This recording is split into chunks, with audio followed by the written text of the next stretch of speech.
শ্রোতাবন্ধুরা, জুলাই 2024 গণঅভ্যুত্থান ও ফ্যাসিবাদের অবসান উপলক্ষে বিশেষ আলোচনা অনুষ্ঠান ছাত্র জনতার বিজয়। আমাদের স্টুডিওতে উপস্থিত হয়েছেন বিশিষ্ট রাজনৈতিক ব্যক্তিত্ব, সমাজসেবী জনাব জাবেদ। উপস্থিত আছেন জুলাই আন্দোলনের বান্দরবান জেলা সমন্বয়ক এহতেশামুল হক ও তৌকির আজাদ অভি। আপনাদের দুজনকে স্বাগত জানাচ্ছি আমাদের অনুষ্ঠানে। জনাব জাবেদ রেজা, আপনি মূল্যবান সময় নিয়ে আমাদের স্টুডিওতে এসেছেন, আপনাকে স্বাগত জানাচ্ছি। আমরা ওনার কাছ থেকে একে একে জানবো অনেকগুলো প্রশ্নের উত্তর। জুলাই বিপ্লব, যে দীর্ঘ 36 দিনের যে আন্দোলন সংগ্রাম হয়েছে সেই বিষয়ে ওনার কাছ থেকে একে একে করে জানবো। আমি প্রথমেই জনাব জাবেদ রেজা, আপনি জেলা বিএনপির সাধারণ সম্পাদকের দায়িত্ব পালন করছেন। জুলাই 24 গণঅভ্যুত্থানে ছাত্র জনতার যে ঐতিহাসিক বিজয় অর্জন করেছে, সে বিজয়ে আপনার এবং আপনার দলের ত্যাগ ও ভূমিকা সম্পর্কে যদি প্রথমে আমাদেরকে একটু বলতেন। ধন্যবাদ জাকির। আমি কৃতজ্ঞতা জানাতে চাই বেতারের সংশ্লিষ্ট কর্তৃপক্ষ এবং যারা পর্দার ভিতরে বাইরে অন্তরালে আছেন সকলকে আমি জেলা বিএনপি বান্দরবান জেলা শাখার পক্ষ থেকে কৃতজ্ঞতা জানাচ্ছি আমাকে আমন্ত্রিত করে সম্মানিত করার জন্য। বিষয়টা হচ্ছে, আসলে দেখেন যে জুলাই আগস্টের যে বিপ্লব, হয়তো এটা আন্দোলনটা হয়েছে জুলাই আগস্টে, কিন্তু এটা শুরুটা হয়েছে কিন্তু অনেক আগে থেকে। বাংলাদেশের গণতন্ত্রের যখন লাইনচ্যুত হয় 2009 সালের নির্বাচনের পরে, বিশেষ করে 2014 সালে যখন সরকার একতরফাভাবে যখন নির্বাচন শুরু করে, তখন থেকে কিন্তু আমাদের গণতন্ত্রকে পুনরুদ্ধার করার জন্য আমাদের যুদ্ধটা শুরু হয়েছে। এই সুদীর্ঘ পথে যুদ্ধ চলাকালীন সময় অসংখ্য বিএনপির নেতা কর্মী কিন্তু গুম হয়েছে, মৃত্যুবরণ করেছে, হত্যা করা হয়েছে, মিথ্যা মামলা জর্জরিত করা হয়েছে। কিন্তু এত অত্যাচার করার পরেও 1 লক্ষেরও অধিক মামলা, 40 লক্ষেরও অধিক আসামি, এত মামলার পাহাড় নিয়েও, এত অত্যাচার নিপীড়ন নির্যাতন সহ্য করেও কিন্তু গণতন্ত্রের পক্ষে যে যুদ্ধটি করেছে বাংলাদেশে যে দলটি, সে দলটি হচ্ছে বাংলাদেশ জাতীয়তাবাদী দল। এই দীর্ঘ পরিক্রমায় আস্তে আস্তে আস্তে আস্তে করে যখন আন্দোলনটা কিন্তু চূড়ান্ত রূপ হয়েছে কিন্তু জুলাই আগস্টে। অতএব এটা শুরুটা ছিল কিন্তু বিএনপির হাত ধরেই। এবং আমাদের, আপনি নিশ্চয়ই অবগত আছেন, গণতন্ত্র মঞ্চের যে বিপিনুরের যে দল, বিপিনুর এক সাক্ষাৎকারে বলেছে যে সালাউদ্দিন আহমেদ শিলং থেকে তাকে অর্থনৈতিকভাবে সহযোগিতা করেছে, বিভিন্নভাবে সহযোগিতা করেছে। সালাউদ্দিন আহমেদ যেটা করেছে সেটা হচ্ছে আমাদের সরাসরি এই আন্দোলনে পদ্মার অন্তরালে থেকে যিনি বুদ্ধি পরামর্শ দিয়ে সমস্ত জাতিকে ঐক্যবদ্ধ করে চূড়ান্ত আন্দোলনে নিয়ে গেছে, তিনি হচ্ছে আমাদের বিএনপির ভারপ্রাপ্ত চেয়ারম্যান জনাব তারেক রহমান সাহেব। তো সুতরাং বিএনপির ভারপ্রাপ্ত চেয়ারম্যান থেকে ধরে বিএনপির একজন কর্মী যে মাঠ পর্যায়ে যে মিছিল করেছে, মিটিং করেছে, প্রত্যেকটা নেতা কর্মীরই এই জুলাই আন্দোলনে কিন্তু একটা অগ্রণী ভূমিকা ছিল, যেটার রূপ, চূড়ান্ত রূপ আমরা জুলাই আগস্টে পেয়েছি। ছাত্ররা অভ্যুত্থানের মাধ্যমে এই ফ্যাসিস্টের কিন্তু পতন ঘটিয়েছে। অনেক ধন্যবাদ। ফ্যাসিস্টের পতন ঘটিয়েছিল 2024 সালের 5 আগস্ট, আজকের এই দিনে তো 1 বছর পূর্তি হয়েছে। তো 5 আগস্ট এই দিনটি আসলে আপনারা কিভাবে উদযাপন করছেন? আপনি জানেন যে আমাদের এই যে জুলাই আগস্টের জন্য সারা বাংলাদেশে মাসব্যাপী একটি কর্মসূচি নিয়েছে। তার মধ্যে প্রথমেই আমাদের ভারপ্রাপ্ত চেয়ারম্যান মহোদয় যারা জুলাইয়ে যারা শহীদ হয়েছে, শহীদদের পরিবার যারা আহত হয়েছে, তাদের পরিবারদেরকে সম্মাননা দিয়েছেন চিনমূর্তি সম্মেলন কেন্দ্রে। যে প্রধান অতিথি ছিলেন আমাদের মাননীয় চেয়ারপারসন বেগম খালেদা জিয়া এবং গেস্ট অফ অনার ছিলেন আমাদের ভারপ্রাপ্ত চেয়ারম্যান তারেক রহমান মহোদয়। তো সেই থেকে আমাদের কিন্তু কন্টিনিউ কিন্তু জুলাইয়ের প্রোগ্রামগুলো চলমান। আজকেও কিন্তু আমাদের প্রোগ্রাম আছে, চিত্রাঙ্কন প্রতিযোগিতা আছে। আজকে 5 আগস্ট আপনার সারা বাংলাদেশের উপজেলাওয়ারি আমরা একটা আনন্দ মিছিল করব, উৎসব করব। আগামীকাল 6 আগস্ট আপনার সারা বাংলাদেশের জেলা, মহানগর, ঢাকা, সব উত্তর দক্ষিণ সবকিছু মিলিয়ে আমাদের একটা প্রোগ্রাম তৈরি করা হয়েছে, যে উৎসবের একটা বিশাল একটা উৎসব মিছিল হবে আর কি। তো এইটা আমরা অত্যন্ত, এটা আমাদের জন্য তো একটা, আমরা হয়তো স্বাধীনতা দেখি না, আমরা তখন জন্ম হয় নাই, কিন্তু স্বাধীনতাতে যে আমাদের পাক হানাদার বাহিনীর কি ভূমিকা ছিল, তৎকালীন পাক হানাদার বাহিনীর অধীনে যারা সেনা কর্মকর্তা বা পুলিশ বাহিনী ছিল, তারা যে কি পরিমাণ বাঙালিদের উপর অত্যাচার করেছে তার একটু নমুনা আমরা কিন্তু জুলাই আগস্টে পেয়েছি। সুতরাং এটা অবশ্যই আমাদের জন্য অনেক বড় প্রাপ্তি এবং এই দিনটা আমাদের স্মরণীয় হয়ে থাকবে। এবং এদিনে বিএনপি সারা বাংলাদেশে একটা আনন্দ মিছিল করবে, উৎসব মিছিল করবে, যেটা ইতিমধ্যে কর্মসূচি দিয়েছে। অনেক ধন্যবাদ। আমরা আবারও আপনাদের লড়াই সংগ্রাম ও বিজয়ের কথায় ফিরে যাই। আপনারা দীর্ঘদিন ধরে সরকারের দমন নিপীড়ন দুঃশাসনের বিরুদ্ধে লড়াই সংগ্রাম করে টিকেছিলেন। ছাত্র জনতাকে আসলে সংগঠিত করতে আপনারা সেখানেও ভূমিকা রেখেছেন। সেই ক্ষেত্রে আপনাদের পরিকল্পনা এবং কর্মসূচিগুলি যদি আমাদেরকে একটু বলতেন, কিভাবে আপনারা তাদেরকে আসলে। দেখেন, আমি বলি যে ওয়াসিম যে চট্টগ্রামে শহীদ হলেন, প্রথম সাইয়েদ আবু সাইয়েদ ওয়াসিম যে শহীদগুলো হলো, সাইয়েদ তো আমাদের সরাসরি ছাত্র দলের ছেলে। জাতীয়তাবাদী ছাত্র দল, যুব দল, শ্রমিক দল, কৃষক দল সকলেই কিন্তু আমাদের ভারপ্রাপ্ত চেয়ারম্যান সরাসরি তত্ত্বাবধানে তাদের মিছিলে, হয়তো সেটা হয়েছে বৈষম্য বিরোধী ছাত্রদের মিছিল, হয়তো ছাত্র ছিল বৈষম্য বিরোধী হয়তো ধরেন 1000, কিন্তু আর 10,000 ছিল ছাত্র দলের ছেলেমেয়েরা, যুব দলের ছেলেমেয়েরা, আমজনতা, সাধারণ মানুষ।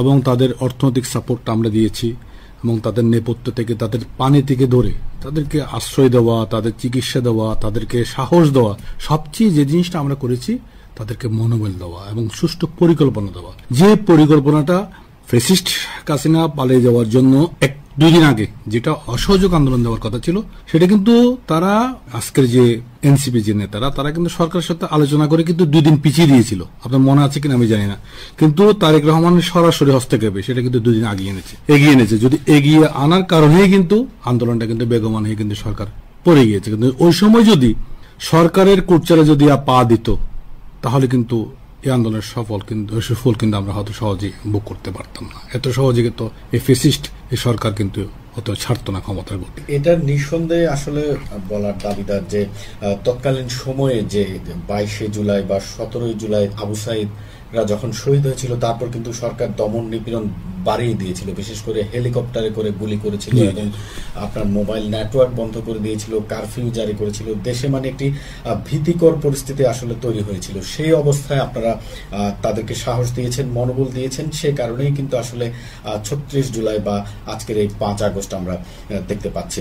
তো আন্দোলনকে সফল করতে ছাত্র জনতার সাথে বাংলাদেশ জাতীয়তাবাদী বিএনপি এবং তার অঙ্গ সংগঠন সমূহ অনবদ্য ভূমিকা রেখেছে, সেটা নিয়ে কোনো সন্দেহ নেই। তো সেই ক্ষেত্রে আসলে আপনার কাছ থেকে জানতে চাইবো যে আপনাদের বিএনপির শহীদের সংখ্যা কেমন, বা তাদের তালিকা কোনো আপনারা করেছেন কিনা, এবং সেই শহীদ পরিবার বা যারা এখনো পঙ্গুত্ব বরণ করেছে, অনেকে আহত অবস্থায় আছে, তাদেরকে সাহায্যের ক্ষেত্রে আপনারা আসলে কি কর্মসূচি বা কি উদ্যোগ গ্রহণ করছেন? দেখেন, আমাদের যে শহীদের তালিকা, এটা তো শুধু জুলাই আন্দোলন না, সে আগে থেকেও তো অনেক লোক আমাদের ছাত্ররা শহীদ হয়েছে এই আন্দোলন করতে গিয়ে। অনেকে গুলি মেরে ফেলা হয়েছে, অনেকে পঙ্গুত্ব বরণ করেছে। প্রায় নিয়ারেস্ট 500-র কাছাকাছি তো আমাদের অলরেডি তো আমাদের তালিকা ডিক্লেয়ার হয়েছে। প্রত্যেকটা নেতাকর্মীর খবর কিন্তু আমাদের চেয়ারম্যান মহোদয় লন্ডন থেকে সরাসরি তার পরিবারের সাথে টেলিফোনে কথা বলে। তাদের কাছে প্রতি মুহূর্ত তাদের চিকিৎসা, তাদের পরিবারের খোঁজখবর, এমনকি এমনও আছে অনেক পরিবারকে উনি গৃহ নির্মাণ করে দিয়েছে, আপনারা দেখেছেন নিশ্চয়। তো সুতরাং আমাদের দলের যে তাদের ত্যাগ, এটা তো আর আমরা তাদের চিকিৎসা দিয়ে বা তাদের বাড়িঘর করে দিয়ে তো তাদের এই ত্যাগকে আমরা মূল্যায়ন করতে পারবো না, কারণ তারা জাতির শ্রেষ্ঠ সন্তান। এই যে নতুন দেশ আমরা পেয়েছি, এই দেশে তাদের ভূমিকা তো অগ্রণী ভূমিকা ছিল এবং তাদের প্রতি আমাদের পুরো জাতি কৃতজ্ঞ। এরপরও আমাদের দল থেকে আমরা যত সামান্য যা করতে পেরেছি তা করি এবং এটি সরাসরি চেয়ারম্যান মহোদয়ের তত্ত্বাবধানে হয়ে থাকে এবং এটির জন্য আমাদের আলাদা একটা সেল করা আছে। সেই সেলে অর্থ জমা হয়, এই সেলে খোঁজখবর নিয়ে বিএনপি পরিবার, আমাদের একটা পরিবার আছে, সেই বিএনপি পরিবারে তাদের কোথায় কোথায় কার কি সমস্যা আছে সবকিছু দেখভাল করে আর কি। অনেক ধন্যবাদ। আমরা একটু জানতে চাইবো এবার বান্দরবানের বিষয়ে, যেহেতু আপনি বান্দরবান জেলার বিএনপির দায়িত্বে আছেন। তৎকালীন সময়ে আপনারাও কিন্তু আসলে মামলা হামলার কারণে অনেকটা বলতে গেলে আত্মগোপনে ছিলেন দীর্ঘদিন ধরে, যখন এখানে আন্দোলন চলছিল। তো বান্দরবানেও কিন্তু আমরা দেখেছি 17 জুলাইয়ের পর থেকে কিন্তু এখানেও ছাত্ররা রাজপথে নামতে চেয়েছিল, তারা নেমেছেও এবং তাদের সাথে ছাত্রলীগের বা সরকার তাদেরকেও পুলিশ দিয়ে দমন নিপীড়ন করতে চেয়েছিল। তো এক্ষেত্রে আসলে বান্দরবানের ছাত্রদেরকে বা বান্দরবানের ছাত্র জনতাকে আপনারা কিভাবে সাহায্য করেছিলেন এবং তাদের আন্দোলন চালিয়ে রাখতে আপনারা কতটুকু আসলে ভূমিকা রাখতে পেরেছেন? বান্দরবানে যে বৈষম্য বিরোধী ছাত্রদের যে নেতা ছিল আসিফ, তারা যারা করেছেন নেতৃত্ব, তাদের থাকলে হয়তো আজকে ভালো হতো, তারা আরো অনেক ভালো বলতে পারতো। তবে আমরা এটুকু বলি, আমাদের তরফ থেকে আমাদের জেলা ছাত্র দল, কলেজ ছাত্র দল, জেলা যুব দল, জেলা বিএনপি, আমার বিএনপি সভাপতি সাচিন প্রুজেরি এবং সাবেক সভাপতি মিসেস মাইমেসিং সহ আমরা আমাদের অবস্থান থেকে যাকে যেভাবে সহযোগিতা করার দরকার সর্বোচ্চটা করেছি আমরা, কারণ এটা আমাদের স্বপ্ন ছিল একটা নতুন বাংলাদেশ হবে। আপনি জানেন বান্দরবানে কিন্তু 4 আগস্ট কিন্তু মিছিল হয়েছে, 5 আগস্ট সকালেও কিন্তু তারা জানতো না যে সরকারের পতন হবে। এবং বান্দরবানে কিন্তু 5 আগস্টের পরে কিন্তু মামলা হয়েছে, অনেকে গ্রেপ্তার হয়েছে, কিন্তু 5 আগস্টের পূর্বে আমরা কিন্তু একটা মিছিল মিটিং পর্যন্ত করতে পারিনি, আমাদেরকে বাইন্ডিংস করে দেওয়া হয়েছে এই জায়গার বাইরে যাওয়া যাবে না। হ্যাঁ, মানে গণতন্ত্র বলতে কোনো শব্দ এই বান্দরবনে কিন্তু একসময় ছিল না। প্রত্যেকটা সেক্টরে কিন্তু তারা বৈষম্য করেছে, নির্যাতন করেছে। অনেক ধন্যবাদ। আমরা অনুষ্ঠানের অনেকটা শেষের দিকে। জুলাই বিপ্লবের সফলতা আসলে কিভাবে ধরে রাখা যায় এবং সবার কাছে এর সুফল কিভাবে পৌঁছে দেওয়া যায় বলে আপনি মনে করছেন? দেখেন, আমি 18 কোটি দেশের মানুষ, আমাদের এখানে বিভিন্ন মাল্টিকালচারের মানুষজন আছে। আমরা ব্যক্তিগতভাবে মনে করি যে দেশে গণতান্ত্রিক সরকার থাকবে না, আপনি সে দেশে কোনো জনগণের তার সঠিক মূল্যায়নটা কখনো হবে না। জুলাই বিপ্লবের প্রকৃত ত্যাগীদের আত্মার শান্তির জন্য, যারা যে কাজটার জন্য তারা আত্মত্যাগ করেছে, সেটার শুধু সঠিক মূল্য এবং তাদেরকে যদি ধরে রাখতে চান, তাদের অবদানকে যদি বাংলাদেশে স্বীকৃতি দিতে চান, একটা গণতান্ত্রিক নির্বাচনের বিকল্প নেই। আপনি নির্বাচনটা দিলেই প্রকৃত সত্যগুলো কিন্তু বের হয়ে যাবে। বাংলাদেশে কিন্তু এখনো অনেক জিনিস কিন্তু অজানা।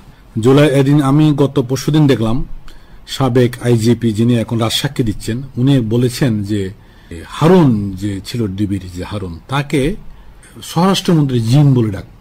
পত্রিকায় নিউজ পেয়েছি আমি, জিন বলে ডাকত। তো এরকম অনেক অজানা তত্ত্ব, আয়নাগরের অনেক অজানা তত্ত্ব এখনো কিন্তু আমাদের কিন্তু চোখের সামনে কিন্তু আসেনি। তো নতুন প্রজন্মের কিন্তু জানার জন্য এবং জুলাই বিপ্লব যে ত্যাগ, এটা ধরে রাখার জন্য আমি ব্যক্তিগতভাবে মনে করি ততদিন পর্যন্ত জুলাই বিপ্লবের সঠিক সার্থকতাটা আমরা পাবো বলে আমি ব্যক্তিগতভাবে বিশ্বাস করি না।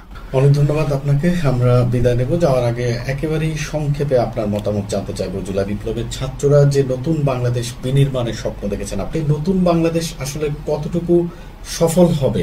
নতুন বাংলাদেশ বিনির্মাণে যে জুলাই আন্দোলন করেছে কতটুকু সফল হবে বলে আপনি আশা করেন? আমি ব্যক্তিগতভাবে আশাবাদীর জন্য, কারণ 71-এর পর থেকে যতগুলো স্বাধীনতা যুদ্ধ বা যত ক্রাইসিস আমাদের দেশে হয়েছে, কিন্তু প্রত্যেকটা জায়গা থেকে আমরা কিন্তু চড়াই কিন্তু পেরিয়ে একটা জায়গায় গিয়েছি। তবে এক্ষেত্রে আমি বলবো তরুণদেরকে এগিয়ে আসতে হবে, বাংলাদেশের প্রকৃত ইতিহাস জানতে হবে এবং এই দেশের দায়িত্ব তরুণদের হাতে দিতে হবে।